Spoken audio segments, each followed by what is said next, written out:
Welcome to I R T. دوستو، اپنے تمام دیکھنے اور سننے والوں کو آئی آر ٹی کی طرف سے ہمارا سلام۔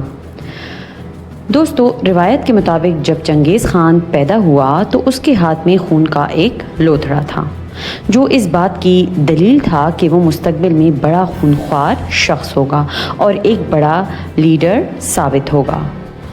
دوستو، مقامی روایت کے مطابق چنگیز خان کو بعد میں خوف اور دہشت کے نام سے جانا جاتا تھا۔ چنگیز خان نے تقریباً 13 سال کی عمر میں تلوار اٹھائی اور 40 سال کی عمر میں بادشاہوں کا بادشاہ بن گیا۔ دوستو، چنگیز خان ایک منگول تھا، تو آئیے جانتے ہیں یہ منگول کون تھے اور کہاں سے آئے۔ اور یہ ویڈیو دیکھنے سے پہلے اگر آپ ہمارے چینل پر نئے ہیں تو ہمارے چینل کو لائک اور سبسکرائب کرنا نہ بھولیے گا۔ دوستو، سینٹرل ایشیا میں منگول ایک خانہ بدوش قبیلہ تھا، جنہوں نے مصریوں اور اسلامی دنیا کو ناقابل تلافی نقصان پہنچایا۔ ان کو یورپ اور ایشیا میں تاتار کہا جاتا تھا۔ دوستو، یہ منگول جہاں بھی جاتے تھے تباہی مچا دیتے تھے، لوگوں کو مار کر ان کا سب کچھ لوٹ لیتے تھے، یہاں تک کہ جس قبیلے پر چڑھائی کرتے تھے ان کی عورتوں کو بھی اٹھا لیتے تھے اور وہ بھی سامان کی طرح آپس میں بانٹ دی جاتی تھیں۔ دوستو، اس کے ساتھ ساتھ ان کا سارا وقت شکار میں گزرتا تھا، جیسے کہ لوگوں کو مار کر ان کا سارا سامان لوٹ لیتے تھے، اسی طرح جانوروں کو مار کر ان کا گوشت، دودھ، اون، چمڑا حاصل کرتے تھے۔ دوستو، یہ لوگ گھوڑیوں کے دودھ سے ایک مخصوص شراب تیار کرتے تھے جسے خمیر کہتے تھے۔ بس ان کا گزر بسر یہی جانوروں کی کھالوں کے لین دین پر ہوتا تھا، اور منگول اپنا لین دین ترکوں اور چین کے ساتھ کیا کرتے تھے، جو ان کے ہمسایہ ممالک تھے۔ اور اس وقت چین ایک طاقتور سلطنت تھی۔ قبائل بیرونی محلوں سے محفوظ رہنے کے لیے چین کو ٹیکس ادا کیا کرتے تھے۔ دوستو، منگولوں کا رہن سہن بھی ان کی طرح کافی منفرد تھا۔ منگول خیموں میں رہتے تھے اور وہ خیمے لکڑی کے فریم کے اوپر بنائے جاتے تھے اور یہ خیمے گول ہوتے تھے۔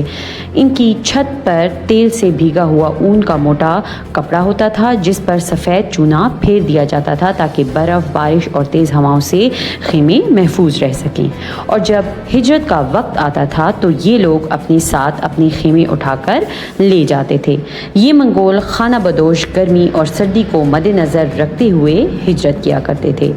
دوستو، بڑے خیموں کے ساتھ چھوٹے خیمے بھی ہوتے تھے، اور بڑے خیموں کی لمبائی چوڑائی تقریباً 30 فٹ تک ہوا کرتی تھی، اور خیموں کی تعمیر کے لیے ضروری سامان بیل گاڑیوں کے ذریعے لایا جاتا تھا۔ دوستو، اب بات کرتے ہیں منگولوں کے مذہب کی۔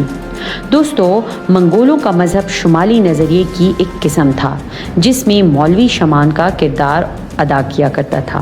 وہ مختلف فلسفوں کے بارے میں درس دیتا تھا اور بیماریوں کے علاج کے لیے تجویز اور روحوں کو کنٹرول کرنے والا پہرہ دار کا کردار بھی ادا کرتا تھا۔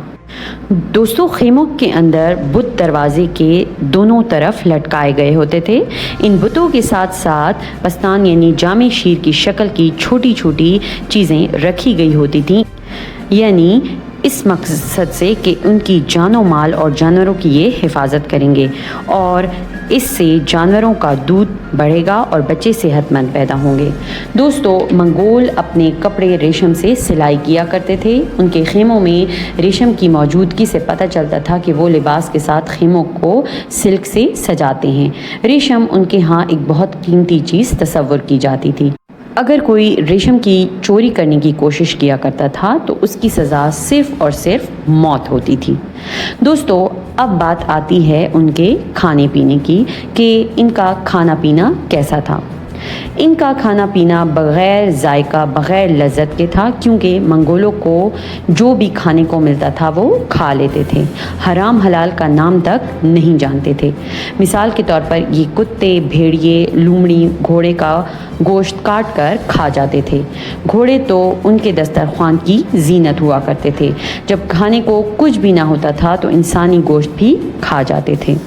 دوستو ان کے بارے میں یہ بھی مشہور تھا کہ انہیں جوئیں کھاتے بھی دیکھا گیا ہے۔ ان کا کہنا تھا کہ یہ ہمارا خون چوستی ہیں، اس لیے ہم ان کو کھاتے ہیں۔